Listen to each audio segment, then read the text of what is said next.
बंधन रे निश्चय निश्चय गढ़ी मु तुम पाई नुआ संसार तुम्हें मो मथा सिंदूर निश्चय तुम्हें मो मथा सिंदूर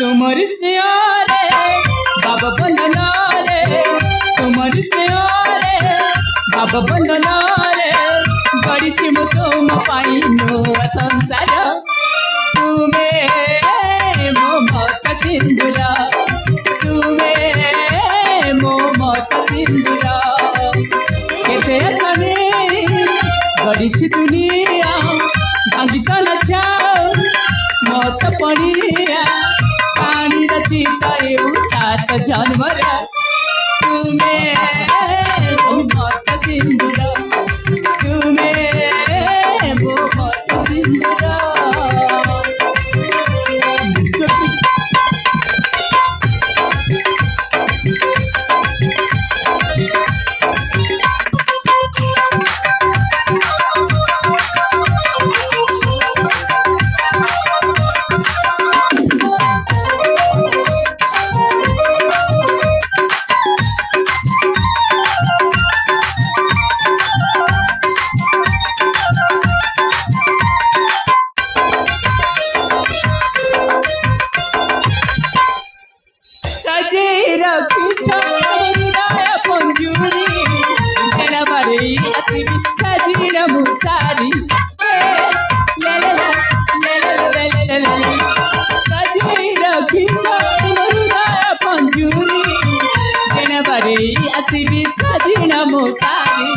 तुम हाथे हाथ दे कटाई भी दिन राति कोल झुलन सोई देखी भी अतीत स्मृति मो फिका उद्याने रंग तू बोली जना पट आनिके आनी लिपि बनी प्रेम दिखे बहु जला तुम्हें मो मत सिंदूर तुम्हें मो मत सिंदूर बहुत वास्तव तुम पर स्त्रीटा पाई मोर मणिपुर पानी पवन मुखरित अरे बाबा थाउ स्वामी थाउ सेतिकी प्रशंसा करबा काईकि ना सेमिति जदि अनेक प्रशंसा मते करबो ना ताले मु दुनिया आगे पाद पकई चलीबा पई सतरे लाजु करिबे ए कलावती स्वामी लाज पर नारी गहना चालीस फल भाव तुम ठीक अच्छे शुण मो कथा टिके शुण प्री कौन कहबा जाऊछ अंतपुर को जीवा स्वामी प्री शुण आपण अंतपुर को जीवा पूर्व आपण पर कहउथिले से प्रजावासी किछि कथाटा अधा अधूरा रही जाइछि सेही कार्यटी आपण संपूर्ण करके शीघ्र फेरी आस मुझे आपन को अपेक्षा करके रहिबी ठीक अच्छे प्री ठीक अच्छे स्वामी हे राजा विक्रम केसरी हे मणिपुर राज्य थरे परिक्रमण करी से आसी ठीक अच्छे स्वामी ने ताले आपण शीघ्र दिके फेरी आसीबे ए सुना सुना सुना कोन मो चिन्मयर जेमिति कोनसी असुविधा हबनी हमारे भी सुविधा असुविधा होनी दिया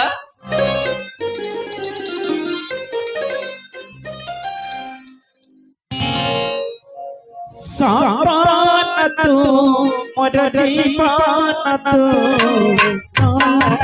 तो तेरा जरा सापान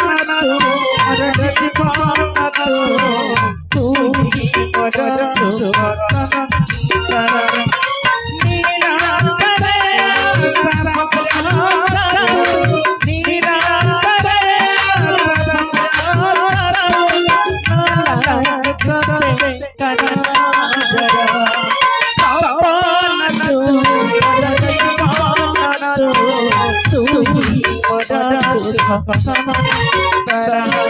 তুমি মোর সারা ঠিক আছে স্বামী ଆପଣ ତାଠୁ ଶୀଘ୍ର ଫେରି ଆସିବେ ମୁଁ ଆପଣଙ୍କ ଅପେକ୍ଷାରେ ରହୁଛି ଏ କଳାପତି ସ୍ୱାମୀ ମୁଁ ଗଲି ଆଉ ଆଇଲି ଠିକ ଅଛି ସ୍ୱାମୀ ଆଉ ଚୁପ ଠିକ ଅଛି ତା ଦେହ ପାଣି ବିଷୟରେ ଟିକେ ବୁଝିବୁ ନା ଆଉ ଚୁପ ସମ୍ପୂର୍ଣ୍ଣ ଭାବରେ ବୁଝିଯାବେ ଠିକ ଅଛି ସ୍ୱାମୀ ଠିକ ଅଛି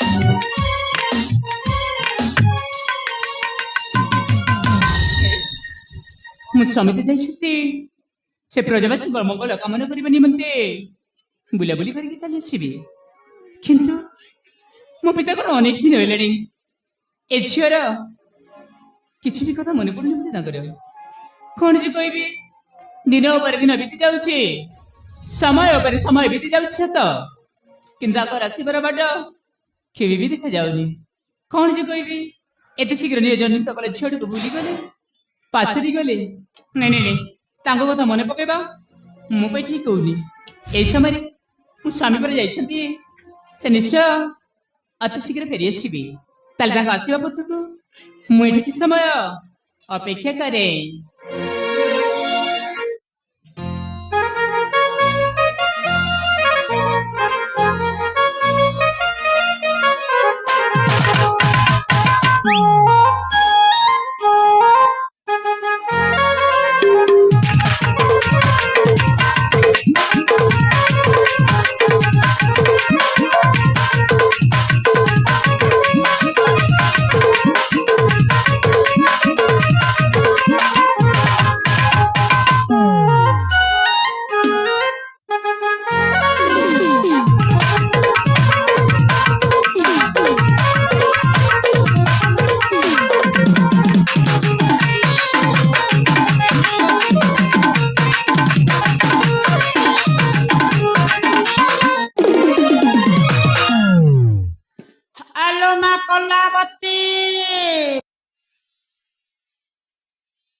ମୁଁ ସବୁଠୁ ଭାବରେ ଭଲରେ ଅଛି ଆରେ ଏଇନେ ତ ମୁଁ ମନେ ପକଉଥିଲି ମୋ ବାପା ମୋ କଥା ମନେ ପକଉଛନ୍ତି ନା ଭୁଲି ଯାଇଛନ୍ତି କି ବାପା ଶୁଣ ତମ ଝିଅର ମୁଇସ ପ୍ରାଣୀପତ ଘୃଣା କରନ୍ତୁ ବାପା ଭଲରେ ଥାଲୋ ମା ସୌଭାଗ୍ୟବତୀ ବବ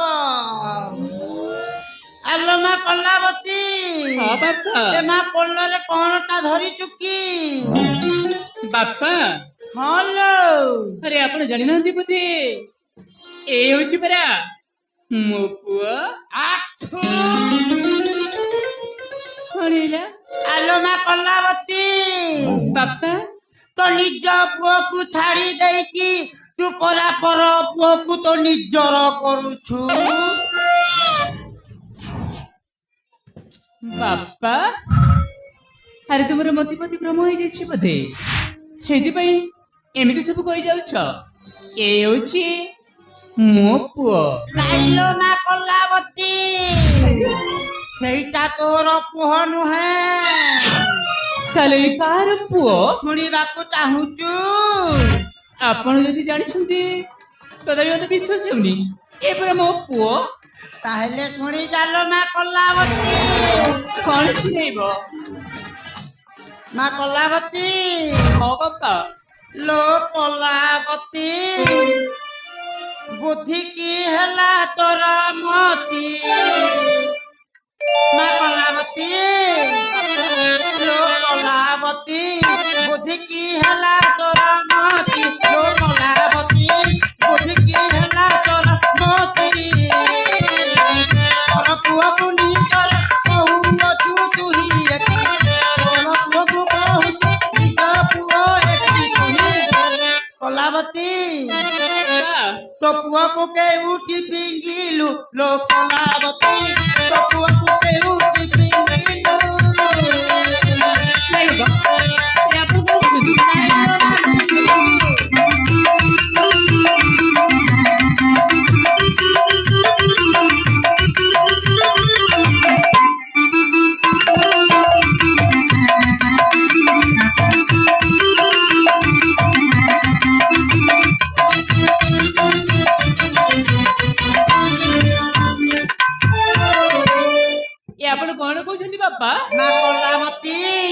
ବାପା ଶୁଣିବାକୁ ଚାହୁଁଛୁ?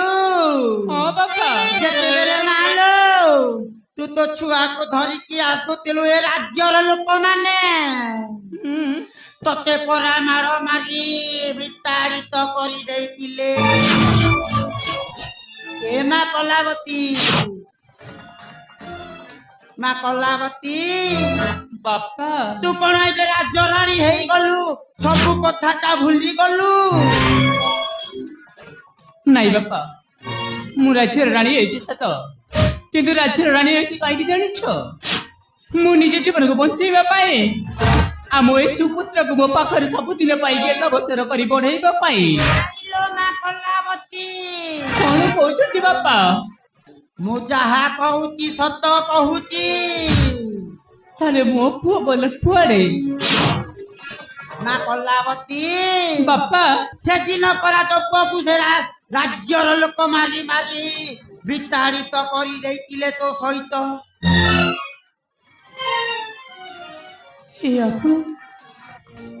ଏ ଆପଣ ସତ ଯେମିତି କଟା ଘରେ ଛୁନ ମାରିଲ ବୋଲି କାହିଁକି ମୁଁ ଛାତିରେ ଯନ୍ତ୍ରଣା ଦେଉଛି ବାପା?